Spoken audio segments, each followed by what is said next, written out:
नमस्ते दोस्तों, स्वागत है आपका मेरे YouTube चैनल दीप क्लासेस में, जिसमें हम MHD 17 के यूनिट नंबर 1 को पढ़ रहे थे। इसमें हमारा आज का टॉपिक है 1.5 दार्शनिक कवि अश्वघोष। 1.5 से पहले के टॉपिक जो है हम कवर कर चुके हैं, आप जाके प्लेलिस्ट में उन वीडियो को देख सकते हैं। बिना देरी किए जो है हम अपना आज का वीडियो स्टार्ट करते हैं। बुद्धाचार्य अश्वघोष व्यक्तित्व के धनी कवि थे। उन्हें वेद, वेदांग, षट दर्शन, रामायण, महाभारत, पुराण, धर्मशास्त्र, राजनीति, कामशास्त्र, काव्यशास्त्र, व्याकरण आदि का अच्छा ज्ञान था। बुद्धचरित एवं सोदरनंद में अश्वघोष का व्यक्तित्व, उनकी कलात्मक अभिरुचि, सौंदर्य शास्त्रीय मान्यता, पांडित्य, समन्वय तथा दार्शनिक मान्यता आदि पर जो है प्रकाश पड़ता है। तो आज जो है हम महाकवि अश्वघोष के बारे में यहाँ जान रहे हैं। इसमें ये बताया गया कि जो अश्वघोष थे ये सिर्फ कवि नहीं थे, बल्कि ये बहुत ही बड़े विद्वान भी थे। इन्होंने क्या किया, इन्होंने हिंदू के जो धर्मों के वेद रहे, रामायण रहे, साथ ही साथ महाभारत रही, इनसे लेकर के राजनीति और व्याकरण, इन सब का जो है बहुत गहन अध्ययन किया हुआ था और ये इन सब के ज्ञाता थे। इनकी दो प्रमुख रचनाएं हैं जिनके बारे में हमने अपने लास्ट वीडियो में भी देखा था। पहली तो थी बुद्धचरित और दूसरी थी सौंदरनंद। इसमें जो है इन किताबों को पढ़कर हमें ये पता लगता है कि अश्वघोष कितने बुद्धिमान थे और उनकी सोच जो है वो कितनी दार्शनिक थी। महाकवि अश्वघोष वेदों एवं उपनिषदों के ज्ञाता थे। सौंदरनंद में सोमरस के पान का उल्लेख कवि के वैदिक ज्ञान को व्यक्त करता है। बुद्धचरित के 12वें सर्ग में उल्लिखित अराज कलाम का गौतम को उपदेश महाभारत के सांख्य सिद्धांतों की शिक्षा से पूर्ण रूपेण मिलता है। सौंदरनंद का भिन्न श्लोक कवि के योग शास्त्रीय ज्ञान को अभिव्यक्त करता है। अब यहाँ बताया गया है कि अश्वघोष को जो है वेदों और उपनिषदों, इन दोनों की ही बहुत अच्छी तरीके से जानकारी थी। अगर हम देखना चाहें तो इनकी किताब है सौंदरनंद। इससे हमें पता चलता है कि ये जो है उपनिषद और वेद दोनों के ही ज्ञाता थे। अपनी इस पुस्तक में इन्होंने जो है सोम रस का भी जिक्र किया है। साथ ही साथ बुद्धचरित का जो 12वां अध्याय है, इसमें उन्होंने गौतम बुद्ध और कराज कलाम के बीच की जो है बातचीत हमें दिखाई है। और ये जो बातचीत है ये पूरी तरह से महाभारत का सांख्य दर्शन जो है उस पर आधारित हमें दिखाई देती है, जिससे ये पता लगता है कि अश्वघोष जो है वो प्राचीन ग्रंथों के बहुत बड़े जानकार देखने को मिलते हैं। तो सौंदर्यानंद में जो है इनका एक श्लोक दिया गया है, उसके बारे में देखते हैं। दंते अपि दंतम प्रणिधाय कामम तालव द्रमु पियचन जिह्वयापि चित्तेन चित्तम परिग्रह चापी कार्य प्रयत्नी न तु ते अनुवृता। तो ये जो श्लोक है इसमें सिर्फ दर्शन ही नहीं बल्कि अश्वघोष का जो योग शास्त्र है इसका भी हमें इसमें गहन अध्ययन देखने को मिलता है। तो सौंदरनंद के श्लोक में जो है वे योग की कठिन मुद्रा के बारे में हमें बता रहे हैं। इस श्लोक में वो हमें बताते हैं कि दांतों पर दांत रखकर और जीभ को जो है तालू से सटाकर अपने मन के द्वारा ही मन को हमें एकाग्र करना चाहिए। यानी कि यहाँ पे अश्वघोष हमें ये समझा रहे हैं कि इंद्रियों को काबू करने के लिए जितना कठिन अभ्यास और जितना कठिन हमारा संकल्प होना चाहिए वो इन्होंने हमें बताया। इससे हमें ये पता लग जाता है कि अश्वघोष जो है वो योग की बारीकियों को भी बहुत बखूबी समझते थे। तो यहाँ पे इसका अर्थ बताया गया कि निश्चित रूप से दांत पर दांत रखकर जीवा से तालू के अग्र भाग को उत्पीड़ित कर और चित्त से चित्त का निग्रह कर प्रयत्न करना चाहिए, परंतु उनका अनुवर्तन नहीं करना चाहिए, अर्थात दोषों के अनुकूल नहीं होना चाहिए। ठीक है, तो ये मैंने आपको बताया कि क्या मतलब था कि हमें अपने शरीर और मन पर जो है पूरा अच्छे से नियंत्रण रखना चाहिए, जैसे कि हम योग में करते हैं। योग में क्या करते हैं कि अपनी जीभ और दांतों की स्थिति को हम अपने शरीर से साधते हैं, वैसे ही जो है हमें अपने मन को भी एकाग्र रखना चाहिए। और सबसे ज़रूरी बात यह है कि हमें जो है अपनी बुराइयों और अपनी दोषों के सामने कभी भी झुकना नहीं चाहिए, बल्कि हमेशा उस पर जीत हासिल करने की हमें कोशिश करनी चाहिए।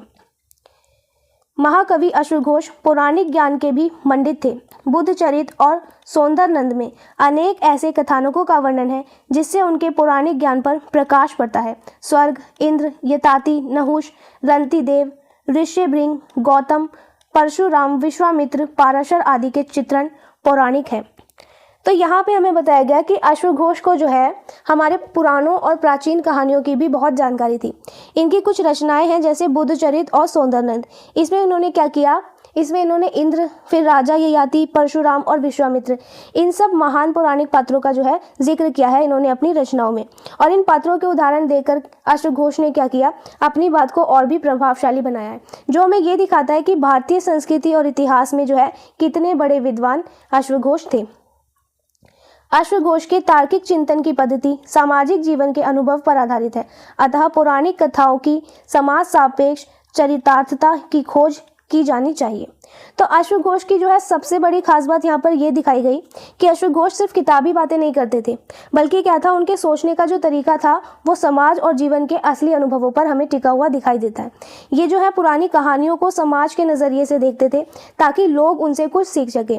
हम शॉर्ट में ये भी समझ सकते हैं कि अश्वघोष जो है वो ऐसे कवि थे जिन्होंने क्या किया, धर्म, दर्शन और समाज, इन सबको एक साथ जोड़कर हमें अपनी रचनाओं में प्रस्तुत किया है। अश्वघोष भगवद गीता से अभिज्ञ थे और प्रभावित भी। भगवद गीता की भांति सौंदरनंद में भी 18 सर्ग हैं। दोनों ही काव्य गुरु शिक्षा संवाद रूप में हैं। जैसे कृष्ण ने कर्तव्य पथ में विचलित अर्जुन को कर्तव्य पथ पर स्थित किया था, उसी प्रकार बुद्ध ने कुमार्ग में प्रवृत्त नंद को सन्मार्ग पर जो है आरूढ़ किया था। अब यहाँ बताया गया कि अश्वघोष जो है ये भगवद गीता के बारे में जानते थे, साथ ही साथ भगवद गीता से जो है प्रेरित भी थे। अगर हम इस बात का सबूत देखना चाहें तो वो हमें मिलता है इनकी रचना सौंदरनंद में, क्योंकि इसमें इन्होंने क्या किया, इसकी रचना इन्होंने गीता की तरह ही की। इसमें इन्होंने 18 अध्याय दिए और सबसे बड़ी बात यह है कि इसमें इन्होंने क्या किया, गुरु और शिष्य के बीच जो बातचीत होती है उसे दिखाया है। इसका तरीका वही था जैसे महाभारत में जो है भगवान कृष्ण जो है भटकते हुए अर्जुन को सही रास्ता दिखाते हैं, वैसे ही अश्वघोष ने अपनी रचना सौंदरनंद में जो है महात्मा बुद्ध के हमें जो है वचन दिखाए हैं, जिससे व्यक्ति जो है वो सही राह पर चल सके। सौंदरनंद की कर्म योग, अभ्यास योग, इंद्रिय यानी निंद्रिय, प्रेभ्य आदि पदों के लिए अश्वघोष भगवद गीता के ऋणी हैं। सौंदरनंद के 13 सर्ग का इंद्रियाणी इंद्रिय थेरभ्य निवारयितु महर्षि गीता के इंद्रियणी निंद्यार्थेभ्य से पूर्णतः साम्य रखता है। गीता चतुर्वर्ण मया सुष्टम का संदेश देती है और अश्वघोष चातुर्य वर्ण व्यवस्था की धज्जियां उड़ाते हैं। दोनों में समानता देखते समय इस विषमता की ओर ध्यान जाना कहीं ज़्यादा महत्वपूर्ण है। तो यहाँ पे जो है अश्वघोष ने क्या किया, इन्होंने अपनी किताबों में कर्मयोग और अभ्यास योग इन शब्दों का इस्तेमाल किया है, जो कि सीधे सीधे हमें गीता से लिए गए हुए दिखाई देते हैं। इनके कई श्लोक तो ऐसे भी हैं जो बिल्कुल ही गीता से मिलते जुलते हैं, लेकिन फिर भी उनमें एक अंतर हमें दिखाई देता है, वो ये कि जहाँ पे गीता जो है वो 4 वर्णों की बात करती है, वहीं पे अश्वघोष ने क्या किया, इस भेदभाव और इस वर्ण व्यवस्था को पूरी तरह से नकार दिया और समानता के साथ साथ यहाँ पर इन्होंने एक स्वतंत्र सोच को प्रस्तुत किया है। अश्वघोष व्याकरण के नियमों से ही भली भांति परिचित थे। सौंदरनंद में लिट का 460 बार, लट का 118 बार तथा लट का 38 बार प्रयोग हुआ। अश्वघोष काम शास्त्र के भी ज्ञाता थे। तो ये जो अश्वघोष थे ये सिर्फ कहानियाँ नहीं लिखते थे, बल्कि साथ ही साथ ये जो है संस्कृत व्याकरण के मास्टर भी थे। उन्होंने अपनी रचनाओं में क्या किया, व्याकरण के कठिन शब्दों का प्रयोग दिखाया है हमारे सामने। जैसे इन्होंने लिट लकार का जो है 460 बार प्रयोग किया है, वहीं लड लकार का 118 बार और लिरिड लकार का जो है 38 बार इन्होंने प्रयोग किया है। इसके साथ ही जो है अश्वघोष काम शास्त्र की भी बहुत गहरी समझ रखते थे, यानी कि अश्वघोष जो है वो सभी या फिर बहुत ज़्यादा विषयों के हमें ज्ञाता दिखाई देते हैं, और वो विषय चाहे धर्म से संबंधित हो, व्याकरण से संबंधित हो, जीवन से संबंधित हो या किसी और से संबंधित, लेकिन अश्वघोष बहुत बड़े ज्ञाता थे। महाकवि अश्वघोष एक अच्छे दार्शनिक भी थे। यद्यपि वह सभी दर्शनों के ज्ञाता थे, परंतु बौद्ध दर्शन उनका विशेष क्षेत्र था। उनके द्वारा रचित 2 महाकाव्यों बुद्धचरित एवं सौंदरनंद की रचना का मुख्य उद्देश्य बौद्ध धर्म का प्रचार और बौद्ध धर्म के सिद्धांतों का प्रतिपादन ही था। उन्होंने अपने दार्शनिक ज्ञान का उपयोग बड़े ही सुंदर ढंग से इन काव्यों में किया है। तो अश्वघोष जो थे वो सिर्फ एक कवि नहीं थे, बल्कि बहुत बड़े जो है दार्शनिक भी थे। वैसे तो उन्हें जो है हर दर्शन की जानकारी थी, लेकिन उनकी जो सबसे ज़्यादा पकड़ थी वो बौद्ध दर्शन पर थी। इन्होंने क्या किया, 2 बड़े महाकाव्य लिखे, बुद्धचरित और सौंदरनंद। इनको लिखने का जो इसका असली मकसद था वो ये था कि बौद्ध धर्म की शिक्षाओं और उनके सिद्धांतों को जो है सभी लोगों तक पहुँचाना। उन्होंने क्या किया, अपनी दार्शनिक समझ को इन्हीं कविताओं में बहुत बखूबी से पिरो दिया। उन्होंने बुद्धचरित के 12वें सर्ग में बौद्ध दर्शन के सिद्धांतों को बीज रूप में उपन्यास किया है तथा सौंदरनंद ने 16वें सर्ग में बुद्ध धर्म के सिद्धांतों का सुंदर प्रतिपादन किया है। ठीक है, यहाँ पे इसका एक उदाहरण दिया गया है श्लोक के माध्यम से। सत्येषु दुखादिषु दिष्टरार्या संयमविन्ति कृष्य पराक्रमश्च इदं त्रयं ज्ञान विधो प्रवृत्तम प्रज्ञाश्रयम क्लेश परिशयाय। अब अश्वघोष जो है, इन्होंने अपनी कविताओं में जो है अलग अलग हिस्सों में बौद्ध धर्म की बारीकियां हमें समझाई है। जैसे अगर हम बुद्ध चरित्र की बात करें तो इसके जो 12वें अध्याय है उसमें इन्होंने बौद्ध दर्शन की नींव रखी थी। वहीं सौंदरनंद की बात करें तो इसमें इन्होंने 16वें अध्याय में इन सिद्धांतों को हमारे सामने विस्तार से समझाया। फिर यहाँ पे जो श्लोक दिया गया इसका मतलब ये है कि दुख के सत्यों को देखना, फिर सही तर्क करना और मेहनत करना, इसके बारे में बताया गया है। यानी कि ये 3 चीज़ें जो है ये ज्ञान पाने और जीवन के दुखों को खत्म करने के लिए बहुत ज़रूरी है। कौन कौन सी? पहला, दुख के सत्यों को देखना, दूसरा सही तर्क करना और तीसरा मेहनत करना। ये जो है जीवन के दुखों को खत्म करने के लिए सबसे ज़्यादा ज़रूरी है। यहाँ पे अश्वघोष ये सिखाते हैं कि बुद्धि के सहारे ही जो है हम अपने कष्टों से मुक्ति पा सकते हैं। अर्थात दुखादि सत्यों के विषय में सम्यक दृष्टि, सम्यक विचार तथा सम्यक प्रयत्न, ये 3 ज्ञान से संबंधित है। इसका आश्रय प्रज्ञा है और ये क्लेश परिचय करने वाले हैं। यद्यपि बुद्ध चरित्र और सौंदरनंद दोनों में दार्शनिक सिद्धांतों का प्रतिपादन किया गया है, परंतु दोनों की शैली में अंतर दृष्टिगोचर होता है। तो ये जो हमने श्लोक पढ़ा, यहाँ पे इसका अर्थ बताया गया है सेम वही कि अगर हम अपने दुखों को खत्म करना चाहते हैं तो हमें 3 चीज़ों की ज़रूरत है। कौन कौन सी 3 चीज़ें? पहला तो है सम्यक दृष्टि, जिसका अर्थ होता है सही नज़रिया, हमारा जो नज़रिया है वो सही होना चाहिए। दूसरा है सम्यक विचार, यानी कि सही सोच, हमारी सोच सही होनी चाहिए। और तीसरा है सम्यक प्रयत्न, जिसका मतलब होता है सही कोशिश, हमें हमेशा सही कोशिश करनी चाहिए। तो ये तीनों चीज़ें जो है हमारी बुद्धि यानी हमारी प्रज्ञा से जुड़ी होती हैं। तो वैसे तो अश्वघोष ने क्या किया, अपनी दोनों किताबों में दर्शन की बात की है, लेकिन दोनों को लिखने का जो तरीका है या कहीं उसकी जो शैली है वो हमें थोड़ी अलग दिखाई देती है। बुद्ध चरित्र ने उपन्यास्त दार्शनिक सिद्धांत विशेष पांडित्यपूर्ण पारिभाषिक शैली में है, जबकि सौंदरनंद में दार्शनिक स्थलों में भी शैली की सरसता, स्वाभाविकता एवं कोमलता अक्षुण्ण बनी रहती है। तो यहाँ पे जो इन दोनों पुस्तक की शैली में जो अंतर है वो बताया गया है कि जो बुद्ध चरित्र है इसमें अश्वघोष जब दर्शन समझाते हैं तो यहाँ पर इनकी भाषा जो है वो हमें थोड़ी कठिन और विद्वता वाली दिखाई देती है, जिसमें हमें भारी भरकम शब्दों का इस्तेमाल देखने को मिलता है। वहीं जब हम सौंदरनंद की बात करें तो ये बहुत इसमें गंभीर बातें बताई गई हैं जो कि बहुत सरल, कोमल और मीठे अंदाज में यहाँ पे हमें इनको समझाया गया है। वहाँ पढ़ते समय जो है हमें बोझ महसूस नहीं होता, बल्कि सब कुछ बहुत स्वाभाविक सा हमें लगता है। उनके अनुसार शास्त्राभ्यास करके भी जिससे अपनी बुद्धि को धर्म कार्य में नहीं लगाया उसका जीवन व्यर्थ है। आग में बुद्धि सांदीक्षद धर्माय नतु कीर्तय। वस्तुतः अश्वघोष की कृतियों में भी दार्शनिक एवं धार्मिक उद्देश्य ही प्रधान रहा है। डॉक्टर सूर्यकांत के अनुसार निवृत्ति धन रसास्वाद के साधन के रूप में वह अपने काव्य की उत्थानिका नहीं बांधते, वह तो इसे भी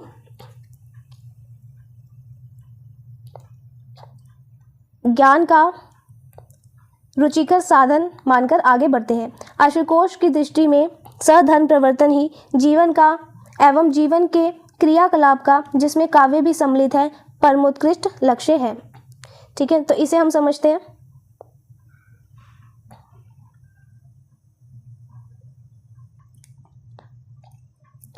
तो यहाँ पे हमें ये बताया गया है कि अश्वघोष जो थे इनका मानना था कि अगर हमें बहुत सारे शस्त्र, अगर हमने जो है बहुत सारे शास्त्र पढ़ लिए और बहुत सारा ज्ञान हासिल कर लिया, लेकिन फिर भी हम उसे जो है सही कार्यों में नहीं लगा रहे हैं, तो ये सारा ज्ञान जो है वो बेकार का है।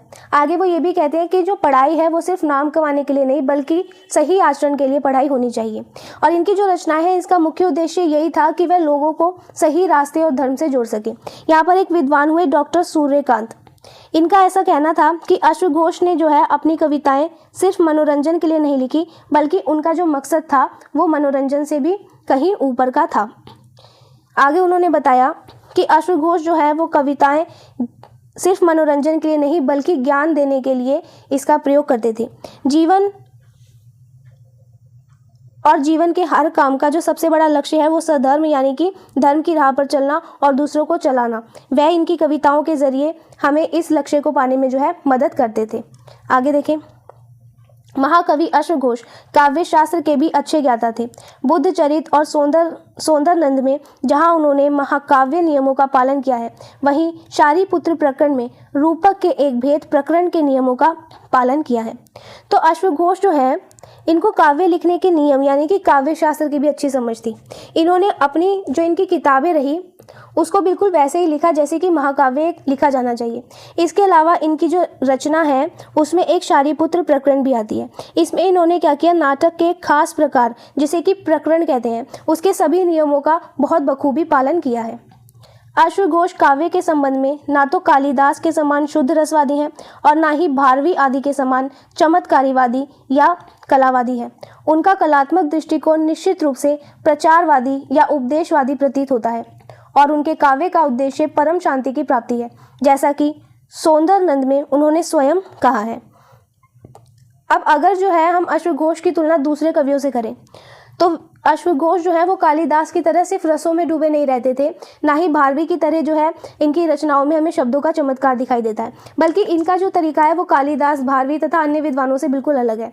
इनकी कविताओं को पढ़कर जो है हमें ऐसा लगता है कि वह हमें कुछ सिखाना चाहते हैं या किसी अच्छी बात का वो है प्रचार कर रहे हैं। और इनके काव्य का जो असली उद्देश्य था वो दिखावा करना नहीं था, बल्कि था कि पढ़ने वालों को जो है परम शांति ये पहुंचा सके।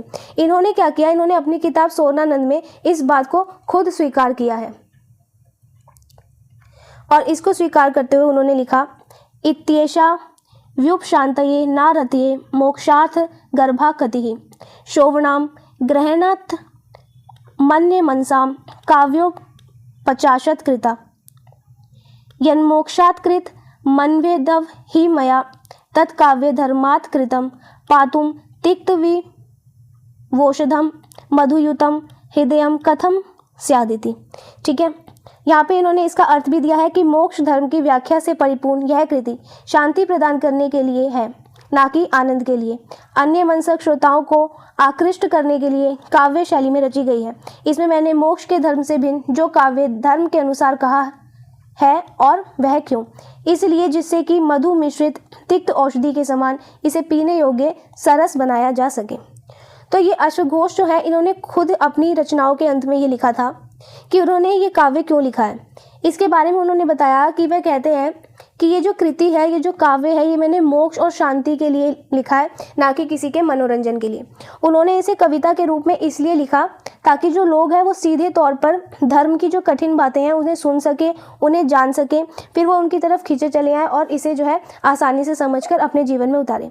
ठीक है, यहाँ पे इन्होंने इसके अर्थ में बताया कि जैसे एक कड़वी दवाई जो होती है उसको आसानी से खिलाने के लिए जो है हमें उसमें शहद मिलाने का काम करना पड़ता है, वैसे ही अश्वघोष ने क्या किया, उन्होंने धर्म और मोक्ष की गंभीर बातों को बताने के लिए कविता में शहद में लपेटकर जो है हमें पेश कर दिया है। यहाँ पे वो कहते हैं कि अगर मैं सिर्फ कड़वे उपदेश देता तो शायद लोग इसे सुनते नहीं, इसलिए उन्होंने क्या किया, काव्य शैली का सहारा लिया ताकि लोग जो है इसे चाव से सुने और साथ ही साथ उन्हें शांति और मोक्ष का सही रास्ता ये सुनकर मिल सके। तो इसी के साथ जो है हमारा आज का वीडियो यही खत्म होता है।